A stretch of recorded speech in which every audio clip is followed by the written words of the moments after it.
Денешната тема е член 6 од Европската конвенција за човекови права и компаративна анализа со домашното законодавство во Република Македонија. Правото на фер судење ќе почнам од третиот ред од телопот. За прв пат се споменува во англосаксонското право и неговиот историјат, колегата како што спомна, е од некој habeas corpus акт, нормално британците што го вовеле. А дали знаеш за што се однесува habeas corpus акт? Дека е во однос на некои процесни гаранции кои што биле екзекутирани лица без да бидат процесирани претходно. За прв пат е ограничена апсолутната моќ на монархот. Да, сите сте во право. Иначе во превод habeas corpus на латински значи имаш тело. Habeas corpus акт фактички се однесува најповеќе на правото да биде некој изведен пред суд ако е лишен од слобода. Тоа е гаранција, нормално британците ја вовеле по инсистирање на нивни правници. Племството во суштина, племството, интелигенцијата приметила дека неистомислениците со кралската власт често пати биле апсени без да бидат изведени пред некој орган и едноставно им се губела трагата, и тие инсистирале и го натерале на некој начин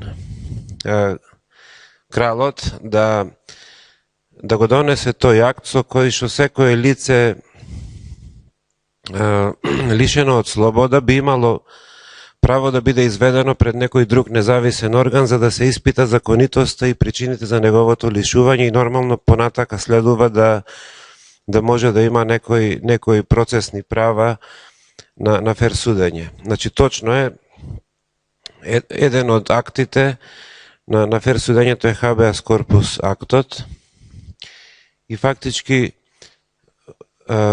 Британското кралство прв пат дозволило да се развиваат правни норми и прв пат го употребуваат терминот фер судење.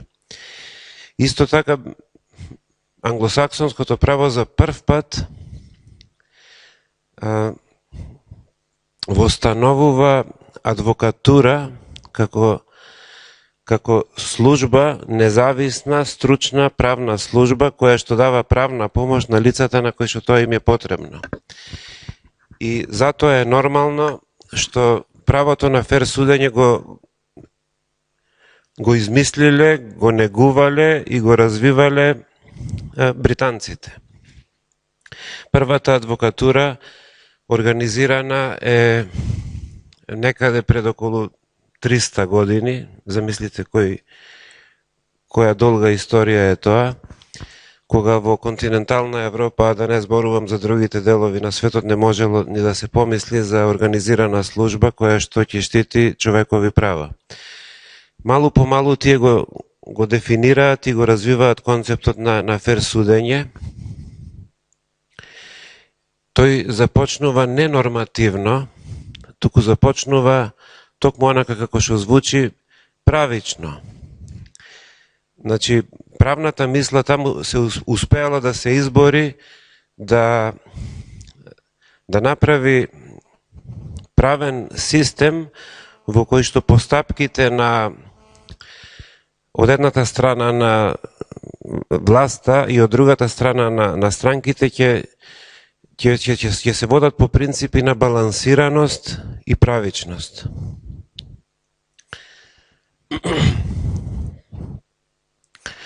Во нашиот правен поредок терминот фер судење не се употребуваше се до пред можда 20 години, кога се донесе еден закон за кривична постапка, ми се чини беше од 97 година,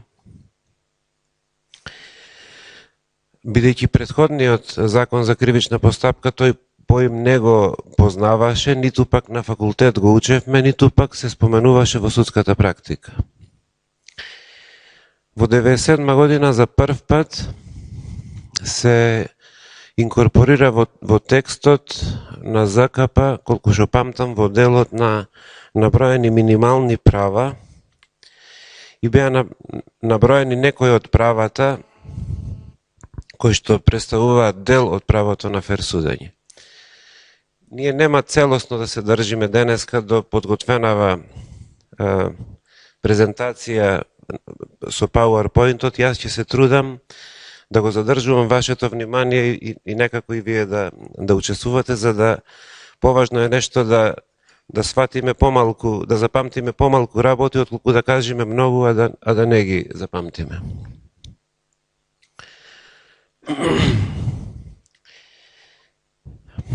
Во кои постапки се применува принципот на фер судење? Се применува во сите постапки кај што се одлучува за права на странки, на права на граѓани, на права на правни и физички лица кои што треба некои права да ги остварат или кои што се вовлечени во некој спорен правен однос. Така тие важат во кривична постапка, во граѓанска постапка и во административна постапка.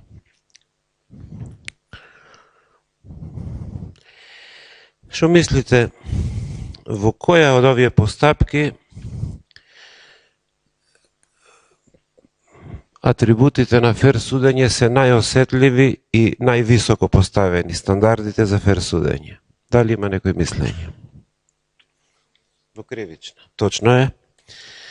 Зошто во кривична постапка? Дали има некој од оваа страна идеја зошто би биле највисоко поставени стандардите во кривичната постапка? Што е предмет на кривична постапка? На оваа страна мора некој од овде да ми одговори. Што е предмет на кривична постапка? Слободно зборите, без не бараме дефиниција и не бараме оцени. Кривично дело и санкциите можат да бидат по Во право си. Значи, предмет на кривична постапка се кривични дела. И кои можат да бидат санкциите? Ајде друг некој од оваа страна. Кои се санкции во кривична постапка? Која е Токму заради казната затвор и правото на слобода, што е највисоко право, во кривичната постапка највисоки се стандардите за човекови права. Што сакаше да каже колешката?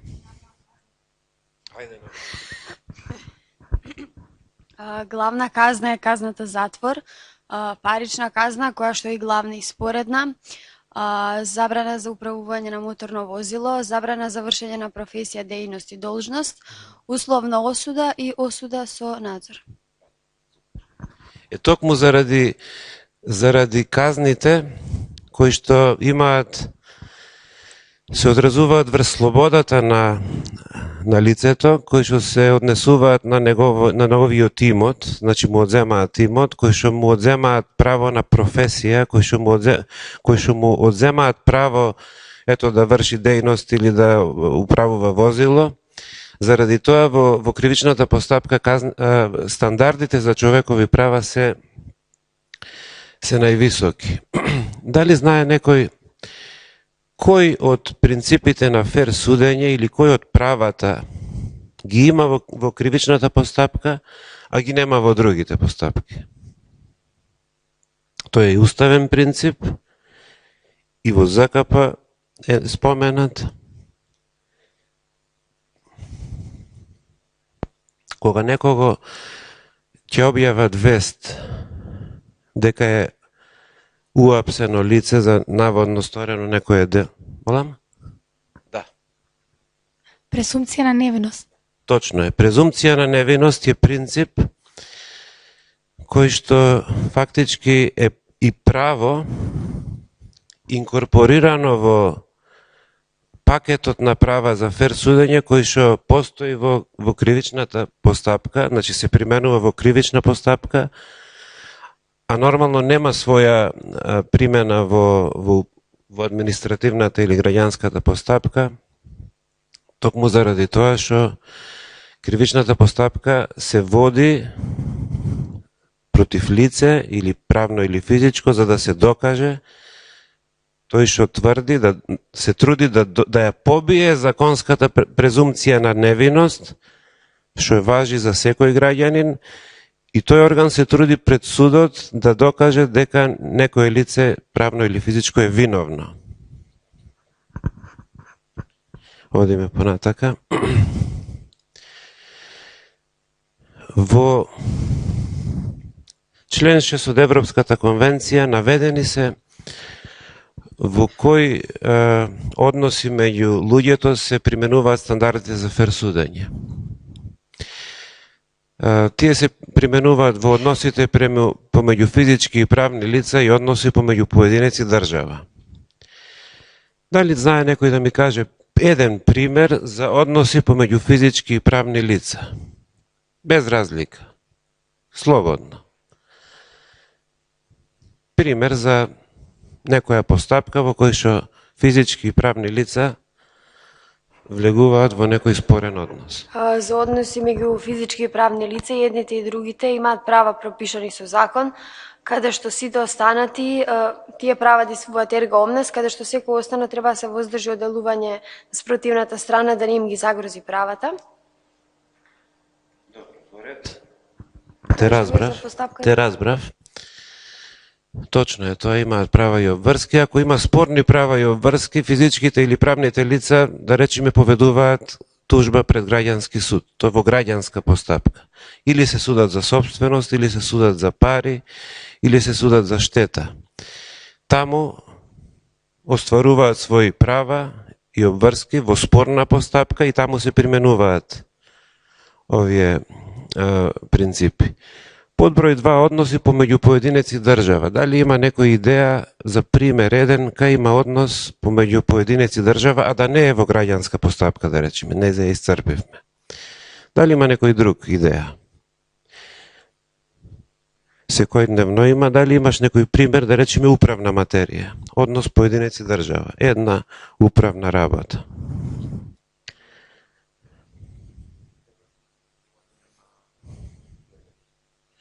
Точно. Одличен. Одличен пример. Правно или физичко лице обавуваат дејност, имаат приходи, треба да платат ДДВ, УЈП ги контролира книгите, утврдува дека пресметката и плаќањето е погрешно и носи решение и вика ти должиш толку и толку пари да доплатиш за ДДВ. Тоа е еден убав пример, супер, за однос помеѓу поединец и држава. Значи, поединецот не сакал да стапи во тој однос, не го барал тој однос, не барал да му се врши контрола. Меѓутоа, тоа не е однос што се води по диспозиција на странки, туку едноставно државата има своји ингеренции, врши контрола и го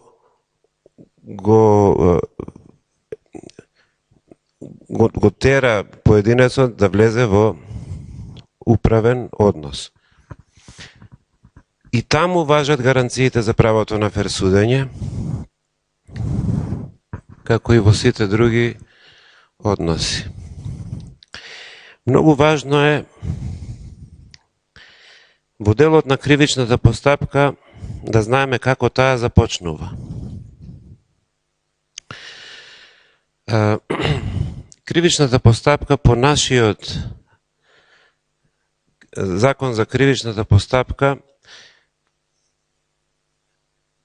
Законот за кривичната постапка уредува материја уште од постапка што се води пред други органи, полициска постапка, која што е поидовна постапка во која што се детерминираат некои действија што ги вршел поединец или правно лице, понатака се води пред обвинител, кој што води истрага, и тоа све се вика претходна постапка, и обвинителот ако донесе обвинителен акт, тогаш започнува кривичната постапка. За потребите на конвенцијата, таа има пошироко значење, значи дава заштита и на правата на лицето што е во фаза на истрага и бара одредени прерогативи да бидат запазени од страна на државата. Нашиот закон за кривична постапка ги прифатил тие стандарди и тие се во законот за кривична постапка ставени на повеќе места. На почетокот во уводните одредби на ЗКП, мислам дека во член 4 тие се таксативно наброени. Кои све права ги има лице во кривична постапка. Да биде запознаено на јазик што го разбира за обвинението, да има право на бранител, да има право да молчи, да има право да не се инкриминира себе си и да не одговара на прашања што него го инкриминираат и така натака.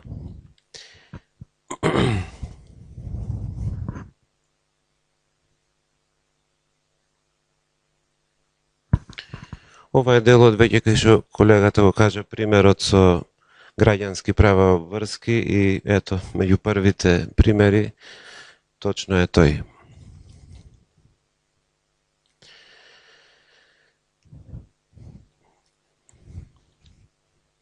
Правото на фер судење за мене прво асоцира на устна јавна расправа. Во сите постапки кои што ги води, кои што се предмет на заштита, кај што важат одредбите за правото на фер судење, Европската конвенција бара да има барем во една инстанца да има устна јавна расправа. Устната јавна расправа може да биде пред првостепен суд или првостепен државен орган, или потребно е да биде најмалу пред второстепен суд или второстепен државен орган. За жал, нашиот правен поредок не е целосно усогласен со одредбите на конвенцијата. Во граѓанската материја и во кривичната материја ЗКП и ЗПП предвидуваат јавна расправа и таа се одржува. Дури некој пат се одржува и покрај во првостепениот суд се одржува и во жалбена постапка. Меѓутоа, за жал, во управната материја, која што кај нас постапката во управните материи е регулирана со Закон за општа управна постапка и понатака има и Закон за управни спорови, како еден вид на жалбена постапка, уредена со посебен закон. Таму едноставно има една одредба, вика може да закаже расправа, и тоа може во пракса значи дека јас досега никој пат не сум бил повикан на таква расправа. Ако судовите што процесуираат граѓански и кривични предмети имаат судници, имаат записничари, имаат соодветни простори кај што има место за двете спротиставени страни, дали некој од вас видел негде во управен орган да има просторија кај што се води расправа за управна материја? Јас не сум видел. Нема. И заради тоа, априори, значи по сила на закон, управниот орган по некоја традиција, а веројатно и по согласност на законот, бидејќи законот не му налага да води расправа, не му налага да води записник, едноставно управната материја кај нас не е нормативно уредена за да ги штити одредбите од член 6. Кај што бараат устна јавна расправа. За потребите на оваа едукација, токму на овој пример, од нашата адвокатска канцеларија, јас и брат ми, имавме иницијатива, апликација до Суд за човекови права, во управна материја е утврдена повреда во еден случај Миткова против Македонија, тој се процесуираше, се донесе пресуда лани во негде месец октомври-ноември, можете да го погледате, кај што предмет на постапување беше една странка која што требало да се лекува во странство. Поради итноста на лекувањето не биле целосно завршени сите формалности пред Фондот за здравствено осигурување. Таа заминала странство, се лекувала, фала Богу имала подобрување од тоа. Меѓутоа на привраќање фондот не ги признал трошоците за лекување со образложение дека не добила конечно решение за да се лечи во странство. Како и да е. Кога заврши овде правните лекови, а правните лекови се водеа, значи прво носи решение Фондот за здравствено осигурување како првостепен управен орган, после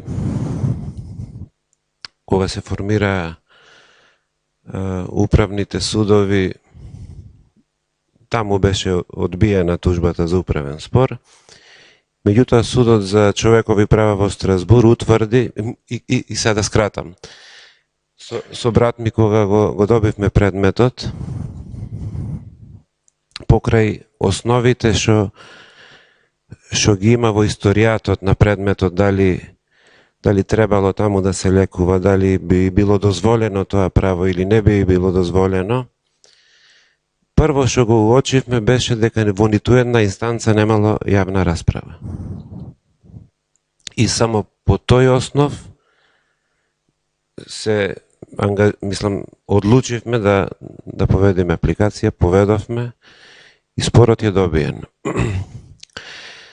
Кој е резултатот од таа постапка? Сега бараме повторување на постапка, бидејќи една од консеквенциите на утврдена повреда на одредбите од конвенцијата, една од консеквенциите е што странката има право да бара повторување на таа постапка и тоа го побаравме, па го чекаме.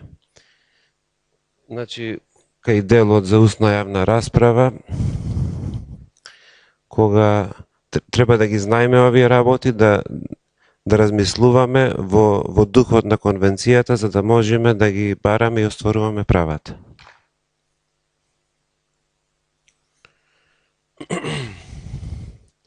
Еден од атрибутите на право на фер судење е судење во разумен рок.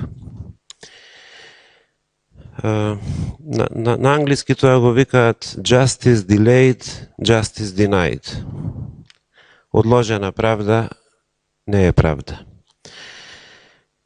Во Македонија, за жал, голем дел од постапките траат долго. Ние имаме во нашата пракса кривични постапки што траат 10-та година веќе поред и 8-ма година. Имаме управни постапки кои што по дефиниција не одржуваат расправа, значи не изведуваат докази, тие едноставно тоа е чисто бирократска, не сакам да омаловажам, меѓутоа тоа е чисто работа кај што треба некој службеник да седне и да напише решение. И не седнал, не го напишал по можда 2 години. Немам образложение како може до тоа да дојде и тоа сигурно представува кршење на одредбите на Конвенцијата за човекови права. Разумниот рок не е апсолутно наведен во Конвенцијата. Се цени од случај до случај, така да исто трајање на една постапка во еден случај може да се смета како разумен рок, а во друг случај истиот рок може да се смета како неразумен. Например, нема никакво образложение зашто еден управен предмет не би бил решен 2 години. Јас разбирам вкупен број на предмети, па редослед кога е поднесено, па све. Меѓутоа, 2 години се 2 години. Нема никакво оправдание. Некој пат рок од година или 2 не се смета за долг рок, ако е кривична постапка, кај што има повеќе обвинети, кај што има повеќе докази, кај што истрагата да трае долго, така да од случај до случај Судот за човекови права ги цени фактите и одлучува дали рокот е повреден или не. Значи, ова право исто така не е апсолутно право, не се мери апсолутно. Се пресметува на начин кај што кога ќе поднесете апликација за судење во неразумен рок, вие ќе речете постапката трае 3 години, например во некоја постапка. Република Македонија како противник има правник што ја застапува во судот во Страсбур. Тој ќе го земе предметот и во него може да најде интересни работи. Може да најде работи дека странката сама предизвикала неколку одлагања, дека странката сама требало да исполни некои обврски, да достави докази што не ги доставила каснејќи неколку месеци, и сите тие месеци и денови на пролонгирање на постапката по вина на апликантот се минусираат од вкупното време траење на постапка. Значи, ако е таа 3 години, ама ако апликантот предизвикал во тие 3 години 1 година по своја вина, тогаш тој рок се минусира и одлучува судот. Значи, тоа треба да се внимава.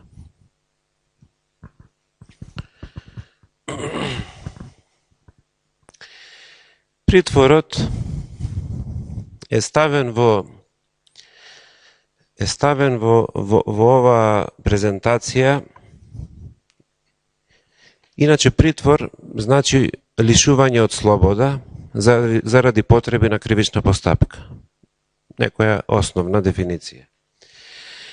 Со оглед дека станува збор за правото на слобода во конвенцијата се штити и регулира со член 5 од конвенцијата. Ама овде е ставено од други причини. Притворот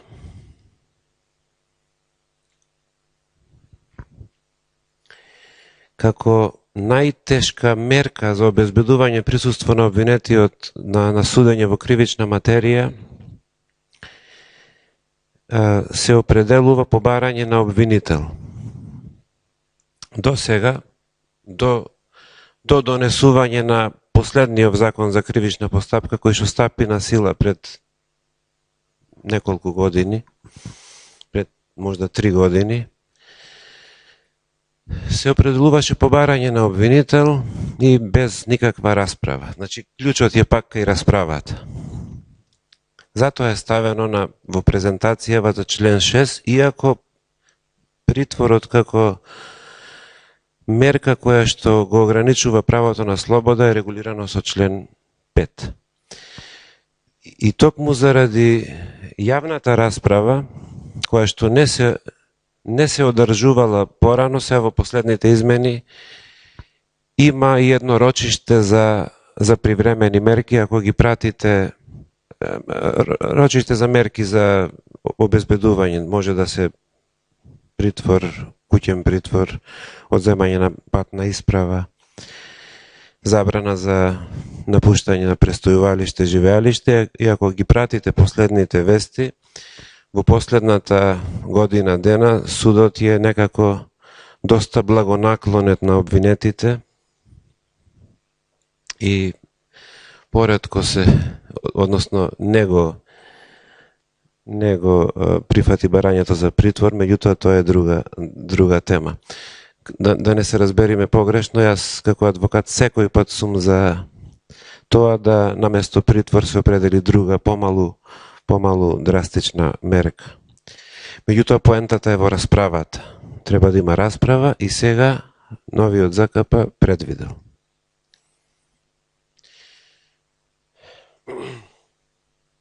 Јас го пречекорив времето, како е програмата? Да. Ајде уште 5 минути. Може? Ајде. Правото на фер судење има,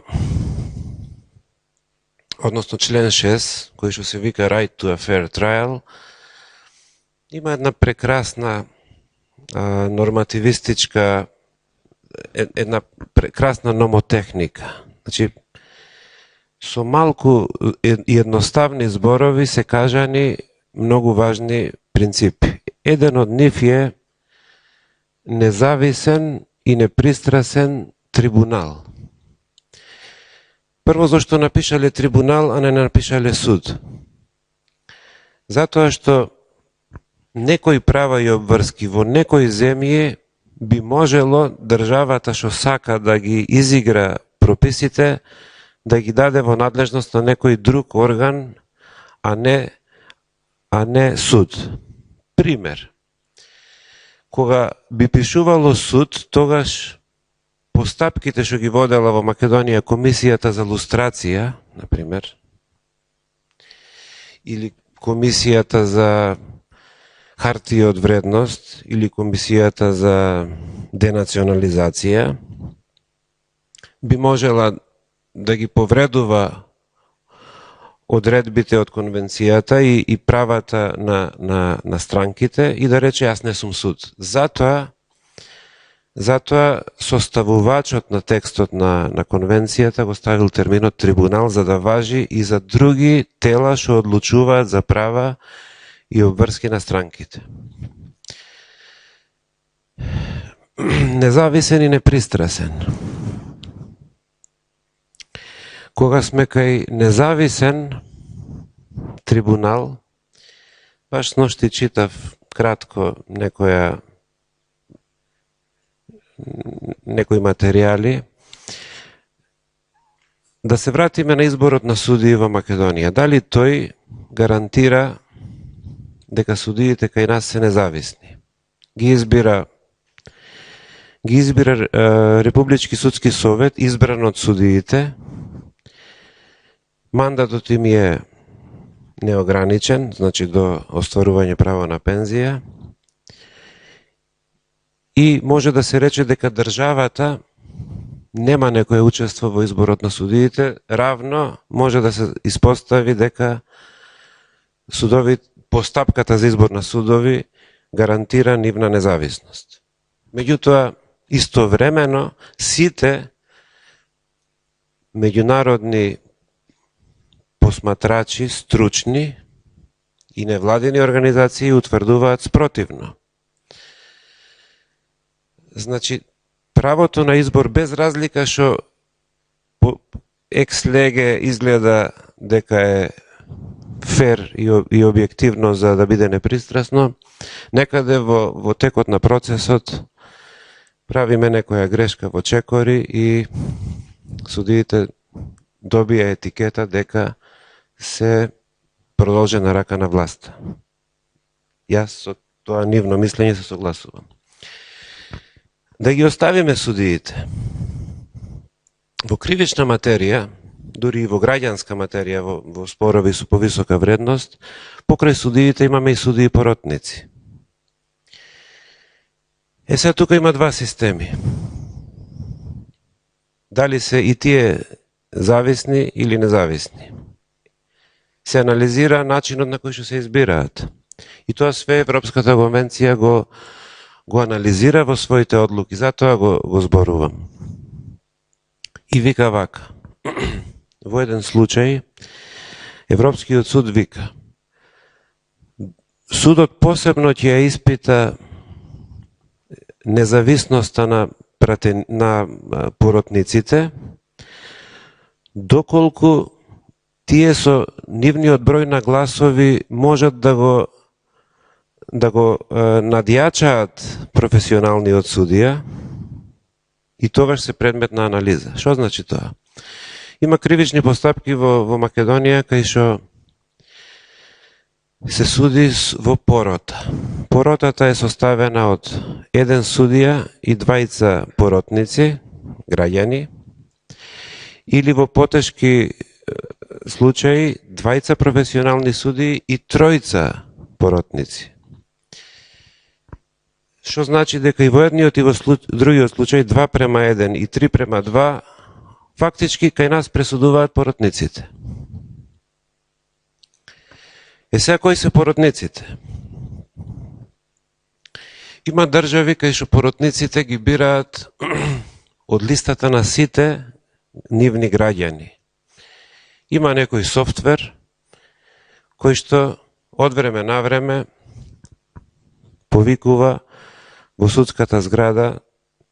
Еднаш бев на студиско патување во Бостон и во судската зграда не однесоа во една просторија кај што чекаа можда 100 граѓани. И ни кажаа дека се тие поротници избрани по компјутерски софтвер, по матични броеви, нормално треба да се полнолетни. Не знам дали и некои осудувани лица можат да бидат, ама како и да е, тоа се административни работи. Важно, имаше 100 граѓани и тие не знаат во кој предмет ќе бидат поротници. И секретаријатот на судот, кога некој судија ќе рече ми треба порота, вика, да речеме за поротата треба 12 и тој вика 20 од нив. И тие 20 од нив доаѓаат таму и странките имаат право со секој од нив да разговараат, односно да го испрашуваат, за да откријат било каква можност за предрасуда кај него за конкретниот предмет. Например, ако се испостави дека поротникот што го распрашуваат странките во неговото семејство имал случај да некој погинал од огнено оружје, а ако предмет на обвинение е лице што употребувал огнено оружје, тогаш нормално дека тој ќе биде пристрасен априори и нема да има фер судење.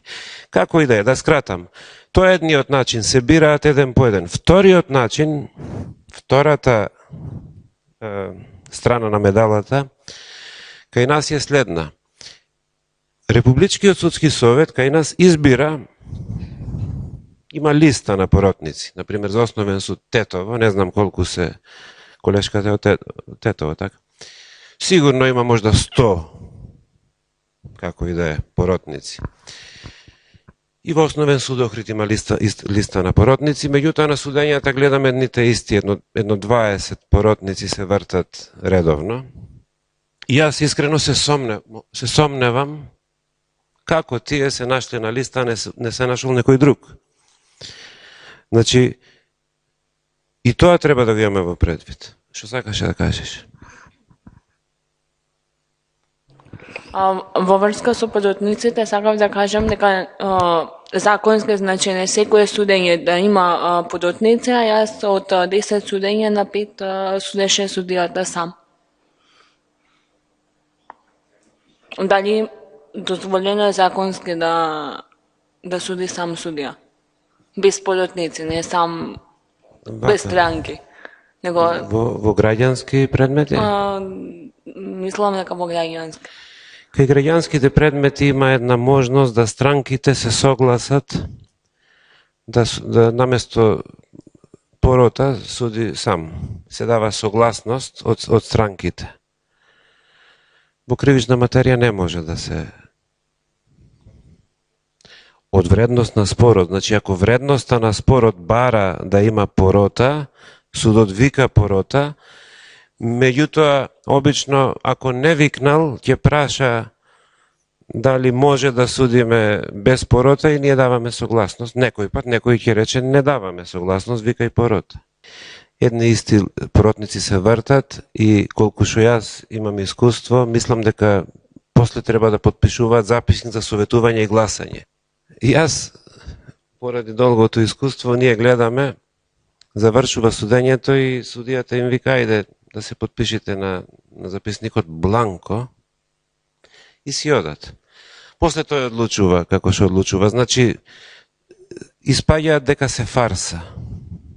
По мене. Има и случаи, има и така други активности.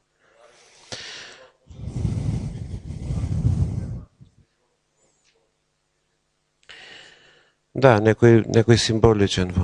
Кажи. За битната разлика помеѓу поротата во англосаксонскиот систем и кај нас е со мандат од 4 години. Кај нив се бира за конкретен случај и нивната должност тука завршува.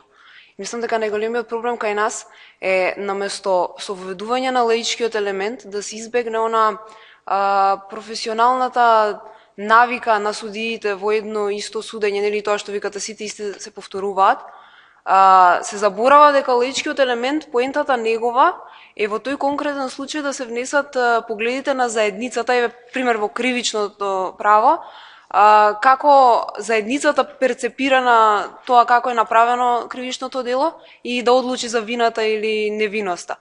А кај нас всушност служат како само украс некој, со оглед на тоа што тие имаат мандат, тие се одбрани, тие веќе се влезени на некој начин во системот.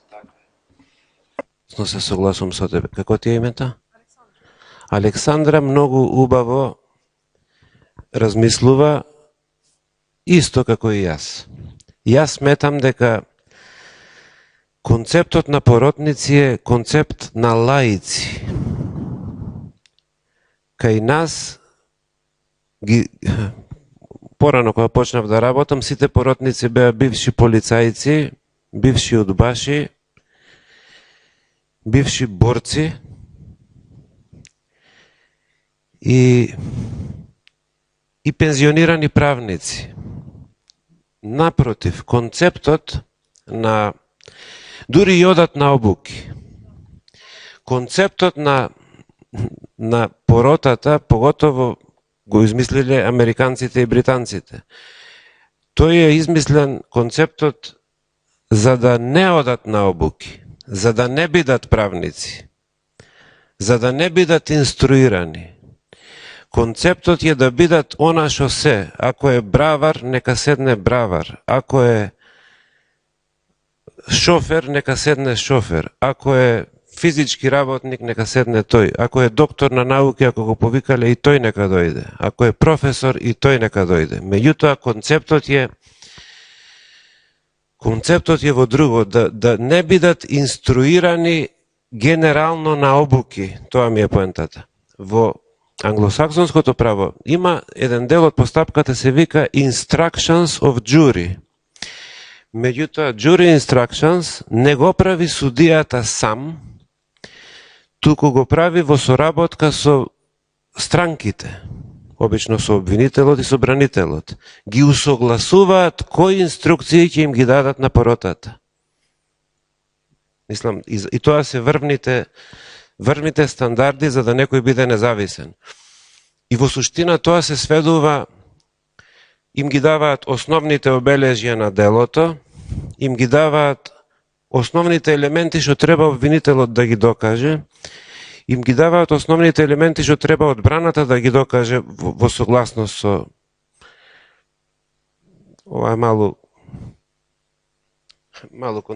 комплицирано, меѓутоа, бидејќи во суштина одбраната не треба ништо да докаже, ама како и да има некои делови што, например, алиби треба да докаже, манина волја, непресметливост и така и натака, или само одбрана треба да ја докаже. Во суштина одбраната не треба ништо да докаже, само обвинителството. И ти им даваат инструкции. И инструкциите се однесуваат на тоа да им го дадат стандардот за докажување, тој се вика во Англија како и во Америка. Како?